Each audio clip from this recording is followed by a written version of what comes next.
Good morning students, welcome to the class. ಸುಮಾರು ದಿನ ಆಗಿತ್ತು ಕ್ಲಾಸ್ ಮಾಡಿ, ಸ್ಟ್ರೈಟ್ ಲೈನ್ಸ್ ಕಂಟಿನ್ಯೂ ಮಾಡಿ. ತುಂಬ ಜನ ಸ್ಟೂಡೆಂಟ್ಸ್ ಕೇಳ್ತಾ ಇದ್ರು, ಯಾಕೆ ಸರ್ ಇನ್ನೂ ಸ್ಟ್ರೈಟ್ ಲೈನ್ಸ್ ಸ್ಟಾರ್ಟ್ ಮಾಡಿಲ್ಲ, ಮತ್ತೆ ಕಂಟಿನ್ಯೂ ಮಾಡ್ತಾ ಇಲ್ಲ, ಮಾಡ್ತೀರಾ ಮಾಡಲ್ವಾ ಅಂತ. ಸೊ ಏನಿಲ್ಲ, ಸ್ವಲ್ಪ ಟೆಕ್ನಿಕಲ್ ಎರರ್ ಆಗಿ ನನ್ನ ಯೂಟ್ಯೂಬ್ ಚಾನಲ್ಲು ಸ್ಟಾಪ್ ಆಗಿದೆ. ಸೊ ಹಾಗಾಗಿ ನಾನು ಹೊಸ ಯೂಟ್ಯೂಬ್ ಚಾನಲ್ನ ಸ್ಟಾರ್ಟ್ ಮಾಡಿದ್ದೀನಿ. ಸೊ ಈ ಚಾನಲ್ಗೆ ಸಬ್ಸ್ಕ್ರೈಬ್ ಆಗಿ ನೆಕ್ಸ್ಟ್ ಕ್ಲಾಸಸ್ಸು, ಅಪ್ಕಮಿಂಗ್ ಕ್ಲಾಸಸ್ ಏನೇನಿರುತ್ತೆ ಅದನ್ನು ನೀವು ಇದೇ ಯೂಟ್ಯೂಬ್ ಚಾನಲಲ್ಲಿ ನೋಡ್ಬೋದು. ಸೊ ಹಾಗಾಗಿ ನಾನು ಇಷ್ಟು ದಿನ ಕ್ಲಾಸಸ್ ಒಂದು ಸ್ವಲ್ಪ ಪ್ರಾಬ್ಲಮ್ ಆಯಿತು. ಸೊ ವೆಯ್ಟ್ ಮಾಡ್ತಾ ಇದ್ದೆ ಸರಿ ಹೋಗುತ್ತೆ ಅಂತ, ಬಟ್ ಸರಿ ಹೋಗಲಿಲ್ಲ. ಸೊ ಹಾಗಾಗಿ ಮತ್ತು ನನ್ನ ಮೊಬೈಲ್ ಕೂಡ ಒಂದು ಸ್ವಲ್ಪ ಪ್ರಾಬ್ಲಮ್ ಆಗಿತ್ತು. ಇದೆಲ್ಲ ಕಾರಣಗಳಿಂದಾಗಿ ನಾನು ಇಷ್ಟು ದಿನ ತನಕ ಕ್ಲಾಸಸ್ನ ಕಂಟಿನ್ಯೂ ಮಾಡಿರಲಿಲ್ಲ. ಇನ್ನು ಮುಂದಕ್ಕೆ ಕಂಟಿನ್ಯೂ ಮಾಡ್ತಾ ಹೋಗ್ತೀನಿ. ಈ ಹೊಸ ಚಾನಲ್ಗೆ ಸಬ್ಸ್ಕ್ರೈಬ್ ಆಗಿ ಬರೋವಂಥ ವೀಡಿಯೋಸ್ನ ನೀವು ನೋಡ್ತಾ ಹೋಗ್ಬೋದು. ಕ್ಲಾಸಸ್ನ ಕಂಟಿನ್ಯೂ ಮಾಡ್ತಾ ಹೋಗ್ತೀನಿ, ಓಕೆನಾ. ಸೊ ಈ ಸ್ಟ್ರೈಟ್ ಲೈನ್ ಏನು ಸ್ಟಾರ್ಟ್ ಮಾಡಿದೆ ಅದಷ್ಟು ವೀಡಿಯೋಸನ್ನು, ಪ್ರೀವಿಯಸ್ ವೀಡಿಯೋಸ್ನ ನಾನು ಇದೇ ಚಾನಲಲ್ಲಿ ಅಪ್ಲೋಡ್ ಮಾಡಿದ್ದೀನಿ. ನಿಮಗೆ ಗೊತ್ತಾಗಲಿಲ್ಲ ಅಂದರೆ ಪ್ರೀವಿಯಸ್ ವೀಡಿಯೋಸ್ನ ನೋಡ್ಕೊಳ್ಬೋದು. ಸೊ ಅಲ್ಲಿ ನಾನು slope of A line joining the 2 points derivation ಮಾಡಿದ್ದೆ, ಒಂದಷ್ಟು ಪ್ರಾಬ್ಲಮ್ಸ್ನ ಮಾಡಿದ್ದೆ ಲಾಸ್ಟ್ ಕ್ಲಾಸ್ನಲ್ಲಿ. ಸ್ಲೋಪ್ನ ಹೇಗೆ ಫೈಂಡ್ ಔಟ್ ಮಾಡೋದು ಅಂತ ನಿಮಗೆ ಒಂದಷ್ಟು ಹೋಮ್ವರ್ಕ್ ಕೂಡ ಕೊಟ್ಟಿದ್ದೆ. ತುಂಬ ಜನ ಸ್ಟೂಡೆಂಟ್ಸ್ ಹೋಮ್ವರ್ಕ್ ಮಾಡಿ ನನಗೆ ಕ್ಲಾರಿಫಿಕೇಷನ್ ತೊಗೊಂಡಿದ್ರಿ. ಸೊ ಈ ಕ್ಲಾಸಲ್ಲಿ ಅದೇ slope of the line joining the 2 points ಮೇಲೆ ಪ್ರಾಬ್ಲಮ್ನ ಕಂಟಿನ್ಯೂ ಮಾಡ್ತಾ ಇದ್ದೀನಿ. So C the first problem of this class, ಅಂದರೆ ಇವತ್ತಿನ ಮೊದಲನೇ ಪ್ರಾಬ್ಲಮ್ಮು, ಬಟ್ ಸೀರಿಯಲ್ ಪ್ರಕಾರ 6th one. So that is show that the points 1, 1, 3, -2 and 5, -5 R collinear using the concept of A slope ಅಂತ. So ಇಲ್ಲಿ ನೀವು ಈ 3 ಪಾಯಿಂಟ್ಸ್ನ ಕೊಲಿನಿಯರ್ ಅಂತ ಹೇಳಿ ಪ್ರೂಫ್ ಮಾಡಬೇಕು. ಸೊ ಲೀನಿಯರ್ ಅಂದರೆ ಲೈನ್ ಅಂತ, ಒಂದು ಸ್ಟ್ರೈಟ್ ಲೈನ್ ಅಂತ. ಲೀನಿಯರ್ ಅಂದರೆ ಅಂದರೆ ಒಂದೇ. ಸೊ ಒಂದೇ ಲೈನ್ ಮೇಲೆ ಈ ಪಾಯಿಂಟ್ಸ್ ಇದೆ.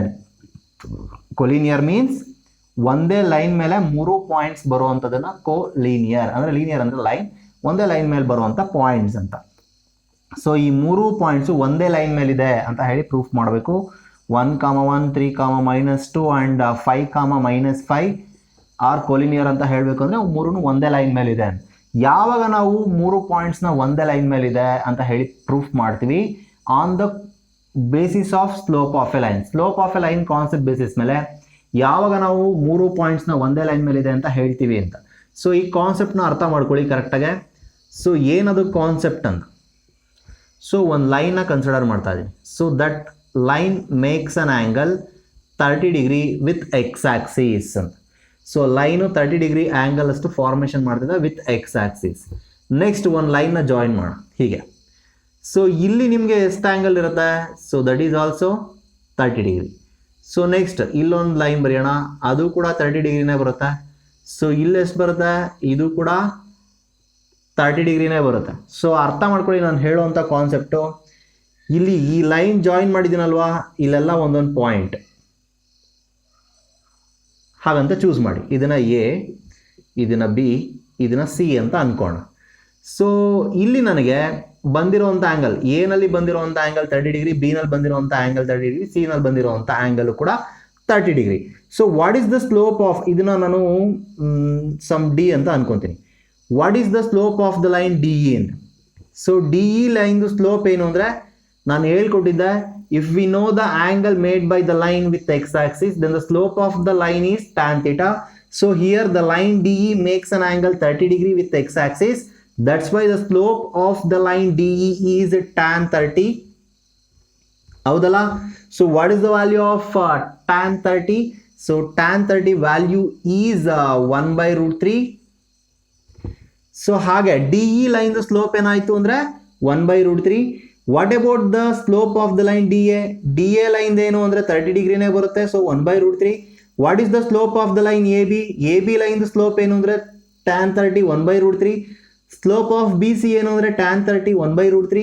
ಸ್ಲೋಪ್ ಆಫ್ ಸಿ ಇ ಏನು ಅಂದರೆ tan 30 1/√3. ಅಂದರೆ ಅರ್ಥ ಮಾಡ್ಕೊಳ್ಳುವಂಥ ಕಾನ್ಸೆಪ್ಟ್ ಏನಂದರೆ, ಈ ಲೈನ್ ಮೇಲೆ ನೀವು ಎಷ್ಟಾನ ಪಾರ್ಟ್ಸ್ಗಳಾಗಿ ತಗೊಳ್ಳಿ, ಆ ಎಲ್ಲ ಪಾರ್ಟ್ ಅಂದರೆ ಲೈನ್ ಸೆಗ್ಮೆಂಟ್ಸ್ ಏನು ಬರುತ್ತೆ, ಆ ಎಲ್ಲ ಲೈನ್ ಸೆಗ್ಮೆಂಟ್ಸ್ನ ಸ್ಲೋಪು ನಿಮಗೆ ಈಕ್ವಲ್ ಇರುತ್ತೆ. ಒಂದು ಲೈನ್ನ ನೀವು ಕನ್ಸಿಡರ್ ಮಾಡಿದ್ರೆ ಆ ಲೈನ್ ಮೇಲೆ ನೀವು ಎಷ್ಟೇ ಲೈನ್ ಸೆಗ್ಮೆಂಟ್ಸ್ನ ನೀವು ತಗೊತಾ ಹೋದರೂ ಕೂಡ ಆ ಎಲ್ಲ ಲೈನ್ ಸೆಗ್ಮೆಂಟ್ಸ್ನ ಸ್ಲೋಪ್ ನಿಮಗೆ ಸೇಮ್ ಬರ್ತಾ ಹೋಗುತ್ತೆ. ಈ ಒಂದು ಕಾನ್ಸೆಪ್ಟ್ ಏನು ಹೇಳ್ತಾ ಇದ್ದೀನಿ, this is very very important, not only for this chapter. Next ನಿಮಗೆ ಮುಂದಕ್ಕೆ ಸೆಕೆಂಡ್ ಇಯರ್ PUC ನಲ್ಲೂ ಕೂಡ ತುಂಬ ಕಡೆ ಬರುತ್ತೆ. ನೀವು JEE CET ಈ ಥರದ್ದೆಲ್ಲ ನೀವು ಕಾಂಪಿಟೇಟಿವ್ ಎಕ್ಸಾಮ್ಸ್ನ ಅಟೆಂಡ್ ಮಾಡಬೇಕಂದ್ರೆ ಈ ಥರದ್ದೆಲ್ಲ ಕಾನ್ಸೆಪ್ಟ್ಸು ಬೇಸಿಕ್ ಕಾನ್ಸೆಪ್ಟ್ಸು ಚೆನ್ನಾಗಿ ಗೊತ್ತಿರಬೇಕು. ಸೊ ಹಾಗಾಗಿ ಕರೆಕ್ಟಾಗಿ ಪ್ರಾಪರಾಗಿ ಅರ್ಥ ಮಾಡ್ಕೊಳ್ಳಿ. ಒಂದು ಎಂಟೈರ್ ಲೈನ್ ಮೇಲೆ ನೀವು ಎಷ್ಟೇ ಲೈನ್ ಸೆಗ್ಮೆಂಟ್ಸ್ ತೊಗೊಂಡ್ರು ಕೂಡ ಆ ಎಲ್ಲ ಲೈನ್ ಸೆಗ್ಮೆಂಟ್ಸ್ನ ಸ್ಲೋಪ್ ಏನಾಗಿರುತ್ತೆ, ಸೇಮ್ ಬರುತ್ತೆ. ಯಾಕೆ ಸೇಮ್ ಬರುತ್ತೆ ಅನ್ನೋದಕ್ಕೆ ನಾನು ಹೇಳ್ತಾ ಇದ್ದೀನಿ. ನೋಡಿ, ಇವೆರಡು ಲೈನ್ ಪ್ಯಾರಲಲ್ ಅಂದಮೇಲೆ ಇಲ್ಲಿ ಆ್ಯಂಗಲ್ಸ್ ಕೂಡ ನಿಮಗೆ ಸೇಮ್ ಬರ್ತಾ ಹೋಗುತ್ತೆ. ಸೊ ಹಾಗಾಗಿ ನಿಮಗೆ ಸ್ಲೋಪ್ ಈಕ್ವಲ್ ಆಗಿರುತ್ತೆ. ಗೊತ್ತಾಯ್ತಾ? The slope of AB, slope of BC, slope of AC, slope of AE, slope of CE, they are all same. So ಅವೆಲ್ಲ ಕೂಡ ಈಕ್ವಲ್ ಆಗಿರುವಂಥದ್ದು ಸ್ಲೋಪು. ಸೊ ಹಾಗಾಗಿ ಯಾವಾಗ ನಾವು ಕೊಲಿನಿಯರ್ ಅಂತ ಹೇಳಬೇಕಂದ್ರೆ ಈ ABC 3 ಕೊಲಿನಿಯರ್ ಅಂತ ಹೇಳಬೇಕು ಅಂದರೆ ನಾನು ಏನು ಮಾಡಬೇಕು ಗೊತ್ತಾ? On the basis of concept of slope concept basis ಮೇಲೆ ನಾನು ABCನ ನಾನು ಪಾಯಿಂಟ್ಸ್ನ ಕೊಲಿನಿಯರ್ ಅಂತ ಹೇಳಬೇಕು ಅಂದರೆ slope of AB, slope of BC, slope of AC 3 equal ಬಂದರೆ, slope of AB, slope of BC, slope of AC 3 equal ಬಂದರೆ ಆಗ ನಾವೇನಂತ ಹೇಳ್ಬೋದು? Points are collinear. ಅಂದರೆ 3 ಪಾಯಿಂಟ್ಸು ಒಂದೇ ಲೈನ್ ಮೇಲೆ ಇದೆ ಅಂತ ಅರ್ಥ. ಸೊ 3 ಪಾಯಿಂಟ್ಸು ಒಂದೇ ಲೈನ್ ಮೇಲೆ ಇದ್ದರೆ ಮಾತ್ರ ನಮಗೆ ಸ್ಲೋಪು ಈಕ್ವಲ್ ಬರೋದು. ಬೇರೆ ಬೇರೆ ಕಡೆ ಇದ್ದರೆ ಸ್ಲೋಪ್ ಈಕ್ವಲ್ ಬರಲ್ಲ. ಸೊ ಹಾಗಾಗಿ ಸ್ಲೋಪ್ ಈಕ್ವಲ್ ಬರ್ತಿದೆ ಅಂದರೆ ಆ 3 ಪಾಯಿಂಟ್ಸು ಒಂದೇ ಲೈನ್ ಮೇಲಿದೆ ಅಂತ ಅರ್ಥ. ಆ ಒಂದು ಕಾನ್ಸೆಪ್ಟ್ ಬೇಸಿಸ್ ಮೇಲೆ ನಾವಿಲ್ಲಿ ಕೊಲಿನಿಯರ್ ಅಂತ ಹೇಳಿ ಪ್ರೂಫ್ ಮಾಡ್ಕೋತೀವಿ. ಅರ್ಥ ಆಯ್ತಾ ನಾ ಹೇಳಿದ್ದು? ಸೊ ಫಸ್ಟು ಇಲ್ಲಿ ಏನು ಕೊಟ್ಟಿದ್ದಾರೆ ಪಾಯಿಂಟ್ಸು, ಆ ಪಾಯಿಂಟ್ಸ್ನ ನಾನು ABC ಅಂತ ಹೇಳಿ ಡಿನೋಟ್ ಮಾಡೋಣ. Let A is equal to 1, 1. So this ordered pair is denoted as a point A ಅಂತ. Next B is equal to 3, -2 and C is equal to 5, -5. So ABC points ಇದೆ. ಈ ABC ಪಾಯಿಂಟ್ಸ್ನಲ್ಲಿ next ಏನು ಮಾಡಬೇಕು? ನಾನು ಹೇಳಿದೆ ಈ ABC ಪಾಯಿಂಟ್ಸ್ನ collinear ಅಂತ ಹೇಳಿ ಪ್ರೂಫ್ ಮಾಡಬೇಕಂದ್ರೆ ಸ್ಲೋಪ್ ಈಕ್ವಲ್ ಅಂತ ಹೇಳಿ ಪ್ರೂಫ್ ಮಾಡಬೇಕು. ಅದಕ್ಕೆ slope of AB find out ಮಾಡೋಣ. Slope of AB is equal to, formula ಗೊತ್ತಲ್ಲ, y2 - y1 divided by x2 - x1 ಅಂತ. ಸೊ ಸ್ಲೋಪ್ ಆಫ್ AB ಲೈನ್ದು ಸ್ಲೋಪ್ ಫೈಂಡ್ ಔಟ್ ಮಾಡ್ತಿದ್ದೀವಿ ಅಂದರೆ ಸೆಕೆಂಡ್ ಪಾಯಿಂಟ್ ಇರೋದು B. ಸೊ ಆ B ನಲ್ಲಿರೋದು x2 y2 ಅಂತ ಹೇಳಿ ಅಸಂಪ್ಷನ್ ಮಾಡ್ಕೊಳ್ಬೇಕು. A ಪಾಯಿಂಟ್ನ ಆರ್ಡರ್ಡ್ ಪೇರ್ ಏನಿದೆ ಅದನ್ನು x1 y1 ಅಂತ ಅನ್ಕೊಳ್ಬೇಕು. ಸೊ y2 - y1 ಅಂದಾಗ ಇದು ನೋಡಿ, x2 y2 ಅಂದಾಗ ಇದು y2 ಆಗುತ್ತೆ.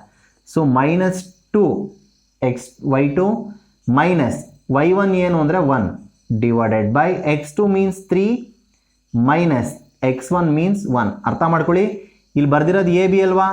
AB ಅಂತ ಬರ್ದಿದ್ದೀನಿ ಅಂದರೆ B ನಲ್ಲಿರೋದು x2 y2, A ನಲ್ಲಿರೋದು x1 y1. ಫಸ್ಟ್ ಯಾವುದಿದೆಯೋ ಅದು x1 y1, ನೆಕ್ಸ್ಟ್ ಯಾವುದಿದೆಯೋ ಅದು x2 y2 ಅಂತ. ಸೊ ಸ್ಲೋಪ್ ಆಫ್ AB ಬರಿತಾ ಇದ್ದೀನಿ. So slope of AB is equal to -3 divided by 3 - 1 is 2. So ಪ್ರಾಪರಾಗಿ ತಿಳ್ಕೊಳ್ಳಿ. ಇದನ್ನು ನೀವು x1 y1 ಅಂದರೆ y2 - y1 divide by x2 - x1 ಅಂತ ನಾನು ಫಾರ್ಮುಲಾ ಬರಿತಾ ಇಲ್ಲ, ಡೈರೆಕ್ಟಾಗಿ ಸಬ್ಸ್ಟಿಟ್ಯೂಟ್ ಮಾಡಿ ಹೇಳ್ತಾ ಇದ್ದೀನಿ. So next slope of BC find out ಮಾಡಬೇಕು. Slope of BC, so slope of BC ಅಂದಾಗ ಸೆಕೆಂಡ್ ಪಾಯಿಂಟ್ ಇರೋದು C ನಲ್ಲಿರೋದು x2 y2 ಆಗುತ್ತೆ. ಫಸ್ಟ್ ಇರೋದು B, ಅದು x1 y1 ಆಗುತ್ತೆ. ಸೊ y2 - y1 ಅಂದಾಗ -5 ಮೈನಸ್, ನೋಡಿ ಇದು -2 ಇದೆ ಅಲ್ವಾ? ಇಲ್ಲೊಂದು ಆಲ್ರೆಡಿ ನಾವು ಫಾರ್ಮುಲಾದಲ್ಲೇ ಒಂದು ಮೈನಸ್ ಬರ್ದಿರ್ತೀವಿ. ಆಮೇಲೆ ಮತ್ತೆ ಇನ್ನೊಂದು ಇಲ್ಲಿ -2ನೇ ಇರೋದ್ರಿಂದ ಮೈನಸ್ ಆಫ್ -2 ಅಂತ ಬರಿಬೇಕು. ಇಲ್ಲಿ ಆಲ್ರೆಡಿ ಮೈನಸ್ ಬರೆದು ಬಿಟ್ಟಿದ್ದೀವಿ ಅಂತ ಹೇಳಿ ಹಾಗೆ ಬಿಟ್ಬಿಟ್ಟಿರಾ, ಬರೀ -2 ಅಂತ ಬರ್ದಿರಾ, ತಪ್ಪಾಗ್ಬಿಡುತ್ತೆ. That minus of -2 is +2. That's why right minus of -2. Minus of -2 ಅಂತಾನೆ ಬರೀಬೇಕು. ಮೈನಸ್ ಆದ್ಮೇಲೆ ಮತ್ತೆ ಮೈನಸ್ ಬಂದರೆ ಮೈನಸ್ ಆಫ್ -2 ಅಂತ ಬರ್ಕೊಳ್ಬೇಕು. ಆ -2ನ ವಿತ್ ಇನ್ ದ ಬ್ರಾಕೆಟ್ ಬರೀಬೇಕು. ಅರ್ಥ ಆಯ್ತಾ ಹೇಳಿದ್ದು? Next y2 - y1 divided by x2 - x1. Here x2 means 5, x1 means 3. So 5 - 3. So on simplification that gives -5. Minus of minus is +2 divided by 5 - 3 is 2. -5 + 2 ಅಂದರೆ -5 + 2 ಅಂದರೆ -3 divided by 2. ನೋಡಿ slope of AB -3/2. Slope of BC ಕೂಡ ನಮಗೆ -3/2 ಬಂದಿದೆ. Next slope of AC find out ಮಾಡೋಣ. Slope of A C ನೋಡಿ, C ನಲ್ಲಿರೋದು x2y2, second ಬರ್ದಿರೋ C ಅಲ್ವಾ, ಅದು x2y2 ಅಂತ. ಅವಾಗ ಇದು x2y2 ಆಗುತ್ತೆ. ಎ ನಲ್ಲಿರೋದು x1y1 ಆಗುತ್ತೆ. ಕರೆಸ್ಪಾಂಡಿಂಗ್ ಆಗಿ ಯಾವ್ಯಾವ ಲೈನ್ನ ನಾವು ಸ್ಲೋಪ್ ಫೈಂಡ್ ಔಟ್ ಮಾಡ್ತಿರ್ತೀವೋ ಅದಕ್ಕೆ ಕರೆಸ್ಪಾಂಡಿಂಗ್ ಆಗಿ ಆಯಾ ಪಾಯಿಂಟ್ಸ್ನ x1y1 x2y2 ಅಂತ ಹೇಳಿ ಚೂಸ್ ಮಾಡ್ಕೊಳ್ಬೇಕು. ಎಲ್ಲದಕ್ಕೂ ಒಂದೇ ತಗೊಳ್ಳೋದಲ್ಲ, ಅರ್ಥ ಆಯ್ತಾ? ಸ್ಲೋಪ್ ಆಫ್ ಎ ಸಿ ಎಂದಾಗ y2 minus y1 means -5, y2 means -5 minus y1 means 1 divided by 5 minus 1.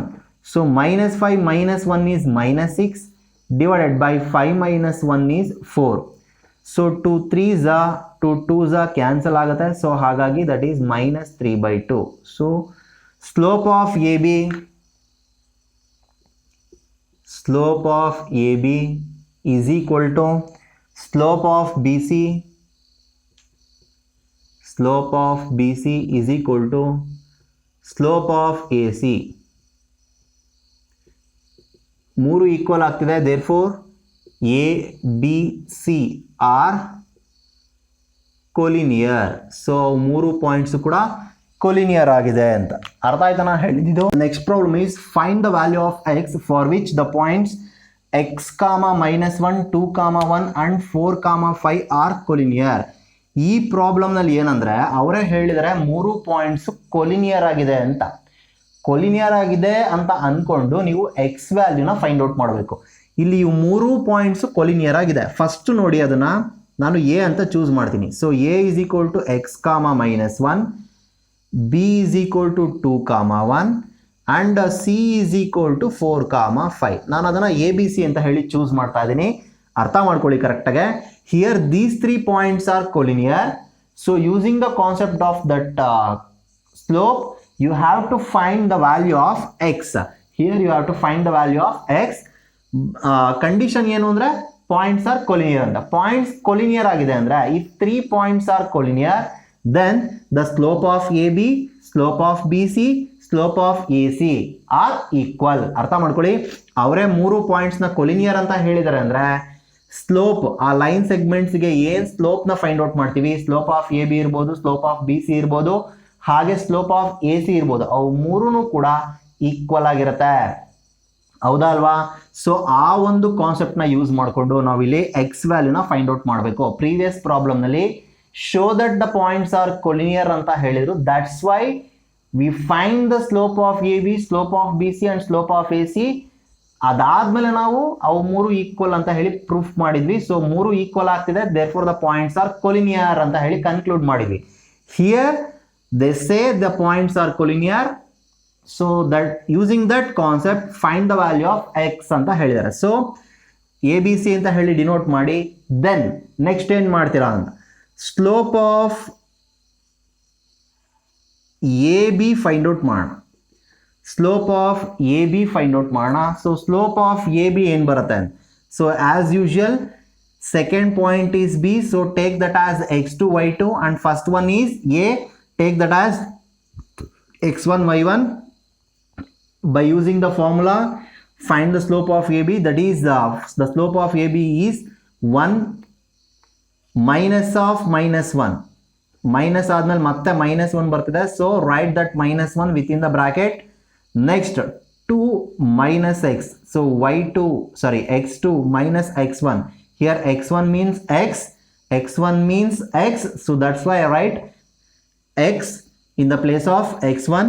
So 1 minus of -1 means 1 plus 1 divided by 2 minus x. Next 1 plus 1 is 2 divided by 2 minus x. Write that as it is. ಅದನ್ನ ಹಾಗೆ ಬರೀರಿ. ಮತ್ತೆ 2 minus x ನ ಇನ್ನೇನೋ ಮಾಡ್ಬಿಟ್ಟಿರಾ, ತಪ್ಪಾಗುತ್ತೆ. Next slope of B C find out ಮಾಡ್ತೀನಿ. ನೋಡಿ, ಇದರಲ್ಲೂ ಒಂದು ಫಾರ್ಮೇಷನ್ ಇದೆ. ಏನಂದ್ರೆ ನಾನು ಸ್ಲೋಪ್ ಆಫ್ ಬಿ ಸಿನೇ ಫೈಂಡ್ ಔಟ್ ಮಾಡ್ತಿರೋದಕ್ಕೆ ರೀಸನ್ ಏನಂದ್ರೆ ಇದರಲ್ಲಿ ಎಕ್ಸ್ ಟರ್ಮ್ಸ್ ಇಲ್ಲ. ನಾವಿಲ್ಲಿ ಏನು ಮಾಡ್ಬೇಕು ಗೊತ್ತಾ? Slope of A B, slope of B C ಎರಡನ್ನ ಈಕ್ವೇಟ್ ಮಾಡಿದ್ರೆ ಸಾಕು. ಅವೆರಡನ್ನ ಈಕ್ವೇಟ್ ಮಾಡಿಕೊಂಡು ಎಕ್ಸ್ನ ಕಂಡುಹಿಡಿದ್ರೆ ಸಾಕು. Sir, slope of A C find out ಮಾಡೋದು ಬೇಡವಾ? Slope of A C find out ಮಾಡುವಂಥ ನೆಸೆಸಿಟಿ ಇಲ್ಲ. ರೀಸನ್ ಏನಂದ್ರೆ ಅವರೇ ಹೇಳಿದರೆ ಪಾಯಿಂಟ್ಸ್ ಆರ್ ಕೊಲಿನಿಯರ್ ಅಂತ. ಸೊ ಪಾಯಿಂಟ್ಸ್ ಈಗ ಆಲ್ರೆಡಿ ಕೊಲಿನಿಯರ್ ಆಗಿರೋದ್ರಿಂದ ನೀವು ಅದನ್ನೇನು ಕೊಲಿನಿಯರ್ ಅಂತ ಪ್ರೂಫ್ ಮಾಡುವಂಥ ನೆಸೆಸಿಟಿ ಇಲ್ಲ. ಎಕ್ಸ್ ವ್ಯಾಲ್ಯೂ ಮಾತ್ರ ಫೈಂಡ್ ಔಟ್ ಮಾಡ್ತಿದ್ದೀರಾ. ಹಾಗಾಗಿ ಯಾವ್ದಾದ್ರು ಎರಡು ಲೈನ್ ಸೆಗ್ಮೆಂಟ್ನ ಸ್ಲೋಪ್ನ ಕಂಡುಹಿಡ್ಕೊಂಡು ನೀವು ಈಸಿಯಾಗಿ ಎಕ್ಸ್ ವ್ಯಾಲ್ಯೂನ ಫೈಂಡ್ ಔಟ್ ಮಾಡ್ಬೋದು. ಸೊ ಹಾಗಾಗಿ ನಾನು ಎರಡು ಲೈನ್ ಸೆಗ್ಮೆಂಟ್ ಮಾತ್ರ ಸ್ಲೋಪ್ನ ಫೈಂಡ್ ಔಟ್ ಮಾಡ್ತಾ ಇದ್ದೀನಿ. Here the slope of B C is 5 minus 1 divided by 4 minus 2. So 5 minus 1 is 4 divided by 4 minus 2 is 2. 4 by 2 is 2. So by data A, B, C are collinear. So here the points are collinear. So therefore slope of AB is equal to slope of BC. ನೋಡಿ ನೀವು ಇದನ್ನ separate ಆಗಿ ಕಂಡಿಡಿದು ಇದನ್ನ ಬರೆಯುವಂಥದ್ದೇನಿಲ್ಲ, direct ಆಗಿ ಇದನ್ನ ಬರಿತಾ ನೀವು slope of A B ಅಂದ್ರೆ ಏನು, ಸ್ಲೋಪ್ ಆಫ್ ಬಿ ಸಿ ಅಂದ್ರೆ ಏನು ಅಂತ ಹೇಳಿ ಬರಿಬೋದು, ಏನ್ ತಪ್ಪಿಲ್ಲ, ಹೇಗೆ ಬರ್ಕೊಂಡ್ರು ಒಂದನೇ. So slope of A B is 2 divided by 2 minus x, that is equal to slope of BC is 2 on cross multiplication ಮಾಡಿದ್ರೆ that gives 2 is equal to 2 into 2 minus x. ನೋಡಿ ಇದು ಎರಡು ಟರ್ಮ್ ಇದೆ, ಈ 2 ಎರಡೂ ಟರ್ಮ್ಗೆ ಅಪ್ಲೈ ಆಗೋದ್ರಿಂದ ನೀವು ಅದನ್ನ 2 minus x ನ ವಿತ್ ಇನ್ ದ ಬ್ರಾಕೆಟ್ ಬರಿಬೇಕು. ಸೊ 2 into 2 minus x ಅಂತ ಬರೀ ಕೂಡ್ದು, ದಿಸ್ ಇಸ್ ಟೋಟಲಿ ರಾಂಗ್, ಇದು ರಾಂಗ್ ಕಾನ್ಸೆಪ್ಟ್. ಇದೇನಾಗೋದು ಗೊತ್ತಾ, 4 minus x ಅಂತ ಆಗ್ಬಿಡುತ್ತೆ, that is wrong. So this 2 is applicable to these two terms, that's why write this 2 minus x within the bracket. Is it clear? So fine, next 2 is equal to multiply by 2, that gives 2 2s are 4 minus 2 minus 2x is 2x. Next transfer this 2x to LHS, that gives 2x is equal to 4. Transfer this 2 to RHS, that gives 4 minus 2. So this is 2x is equal to 4 minus 2 is 2. Next on cross multiplication, that gives 2 divided by 2. So 2 gets cancelled, x is equal to 1. So the value of x is 1. So ಈ ಒಂದು process ಅಲ್ಲಿ ನೀವು X ವ್ಯಾಲ್ಯೂನ find out ಮಾಡಬೇಕು. ಅರ್ಥ ಆಯ್ತಾ ನಾ ಹೇಳಿದ್ದು? ಸರ್ ನಾವೇನಾದರೂ slope of A C find out ಮಾಡಿ ಸಾಲ್ವ್ ಮಾಡಿದ್ರೆ ಹೇಗೆ ಬರುತ್ತೆ ಸರ್? ಸಾಲ್ವ್ ಮಾಡಿ ನೋಡಿ, ನಿಮ್ಗೆ ಅವಾಗಲೂ ಕೂಡ ಎಕ್ಸ್ ವ್ಯಾಲ್ಯೂ 1 ಬಂದೇ ಬರುತ್ತೆ. ಬಟ್ ಸಿಂಪ್ಲಿಫಿಕೇಶನ್ ಸ್ವಲ್ಪ ಕಾಂಪ್ಲಿಕೇಟೆಡ್ ಆಗುತ್ತೆ. ಸ್ಲೋಪ್ ಆಫ್ ಬಿ ಸಿ ನಲ್ಲಿ ಎಕ್ಸ್ ಬರಲ್ಲ, ಸೊ ಹಾಗಾಗಿ ನಾನು ಈ ಥರ ಫೈಂಡ್ ಔಟ್ ಮಾಡಿದ್ದೀನಿ. So this is very important. ಈ ಪ್ರಾಬ್ಲಮ್ ತುಂಬ ಇಂಪಾರ್ಟೆಂಟ್. ಇದು ನೀಟಾಗಿ ಅರ್ಥ ಮಾಡಿಕೊಂಡು ನೀಟಾಗಿ ಸಾಲ್ವ್ ಮಾಡಬೇಕು. ಐ ಥಿಂಕ್ ನಿಮ್ಗೆ ಇದೆಲ್ಲರಿಗೂ ಗೊತ್ತಾಯ್ತು ಅಂತ ಅನ್ಕೋತೀನಿ. Okay students, the next one is without using the Pythagoras theorem show that the points 4, 4, 3, 5 and -1, 1 are the vertices of a right angle triangle. So without using Pythagoras theorem, you have to show these 3 points are right. These 3 points are the vertices of a right angle triangle. The vertices means so ಎರಡು line join ಆದಾಗ ನಮಗೆ ಏನು ಬರುತ್ತೆ point triangle ನಲ್ಲಿ, ಅದನ್ನು ನಾವು vertices ಅಂತ ಹೇಳಿ ಕರಿತೀವಿ. ಒಂದು ಸಿಂಗಲ್ ಪಾಯಿಂಟ್ ಆದರೆ ವರ್ಟೆಕ್ಸ್ ಅಂತ ಕರಿತೀವಿ, that is singular form. Vertices ಅಂದರೆ 3 ಸೇರ್ಕೊಂಡಾಗ ನಮಗೆ ವರ್ಟಿಸಿಸ್ ಅಂತ ಹೇಳಿ ಪ್ಲೂರಲ್ ಫಾರ್ಮ್ನ ಯೂಸ್ ಮಾಡ್ತೀವಿ. ಸೊ ಇಲ್ಲಿ ವರ್ಟಿಸಿಸ್ ಅಂದರೆ ನಾವು ಕನ್ನಡದಲ್ಲಿ ಏನು ಹೇಳ್ತೀವಿ, ತುದಿಯನ್ನು, ಅಂದರೆ ಎರಡು ಲೈನ್ಗಳು ಜಾಯಿನ್ ಆಗುವಂಥ ಒಂದು ಪಾಯಿಂಟ್ ಟ್ರಯಾಂಗಲಲ್ಲಿ. ಸೊ ಅದು ಅಥವಾ ರೆಕ್ಟ್ಯಾಂಗಲ್ ಈ ಥರ ಎಲ್ಲ ಬರುತ್ತೆ. ರೆಕ್ಟ್ಯಾಂಗಲ್ನಲ್ಲೂ ಕೂಡ ಎರಡು ಲೈನ್ ಏನು ಜಾಯಿನ್ ಆಗುತ್ತೆ ಅದನ್ನು ನಾವು ವರ್ಟೆಕ್ಸ್ ಅಂತ ಹೇಳಿ ಕರಿತೀವಿ. ಸೊ 4 ಪಾಯಿಂಟ್ಸ್ನ ಸೇರಿಸಿದ್ರೆ ವರ್ಟಿಸಿಸ್ ಅಂತ ಹೇಳ್ತೀವಿ. ಟ್ರಯಾಂಗಲ್ನಲ್ಲಿ 3 ಪಾಯಿಂಟ್ ಬರುತ್ತೆ, ಸೊ ಹಾಗಾಗಿ ಆ 3 ಪಾಯಿಂಟ್ಸ್ನ ವರ್ಟಿಸಿಸ್ ಅಂತ ಹೇಳಿ ಕರಿತೀವಿ. So A B C are the vertices of a right angle triangle. ಅಂದರೆ ಈ 3 ಪಾಯಿಂಟ್ಸ್ ಒಂದು ರೈಟ್ ಆಂಗಲ್ ಟ್ರಯಾಂಗಲ್ನ ಫಾರ್ಮೇಷನ್ ಮಾಡುತ್ತೆ ಅಂತ ಹೇಳಿ ಪ್ರೂಫ್ ಮಾಡಬೇಕು. ಅರ್ಥ ಆಯ್ತಾ ನಾ ಹೇಳಿದ್ದು? ಸೊ ಅದು ಹೇಗೆ ಪ್ರೂಫ್ ಮಾಡಬೇಕು ಅಂತ ಹೇಳ್ತೀನಿ, ಬಟ್ ಅದನ್ನು ನಾನು ನೆಕ್ಸ್ಟ್ ಕ್ಲಾಸ್ನಲ್ಲಿ ಹೇಳ್ತೀನಿ. ನೀವಿಲ್ಲಿ ಏನು ಮಾಡಬೇಕಂದ್ರೆ ಸ್ಲೋಪ್ ಆಫ್ ಎ ಬಿ ಹಾಗೆ slope of B C, next slope of A C, ಮೂರನ್ನು ಫೈಂಡ್ ಔಟ್ ಮಾಡಬೇಕು. ಸೊ ಇವು ಮೂರನ್ನು ಫೈಂಡ್ ಔಟ್ ಮಾಡಿ ನೆಕ್ಸ್ಟ್ ಕ್ಲಾಸ್ನಲ್ಲಿ ನಾನು ಅವು ಹೇಗೆ ರೈಟ್ ಆ್ಯಂಗಲ್ ಟ್ರಯಾಂಗಲ್ನ ಫಾರ್ಮೇಷನ್ ಮಾಡುತ್ತೆ ಅಂತ ಹೇಳ್ತೀನಿ. ಜೊತೆಗೆ ನೆಕ್ಸ್ಟ್ ಕ್ಲಾಸ್ನಲ್ಲಿ ಇನ್ನೊಂದು ಇಂಪಾರ್ಟೆಂಟ್ ಒಂದು ವಿಷಯ ಹೇಳ್ತೀನಿ, ಇದರಲ್ಲಿ slope of A line concept basis ಮೇಲೆ. ಸೊ ಅದೇನಂತ ಹೇಳ್ತೀನಿ ನೆಕ್ಸ್ಟ್ ಕ್ಲಾಸ್ನಲ್ಲಿ. ಸೊ ಈ ಕ್ಲಾಸ್ ಅರ್ಥ ಆಗಿದೆ ಅಂತ ಅನ್ಕೊತೀನಿ.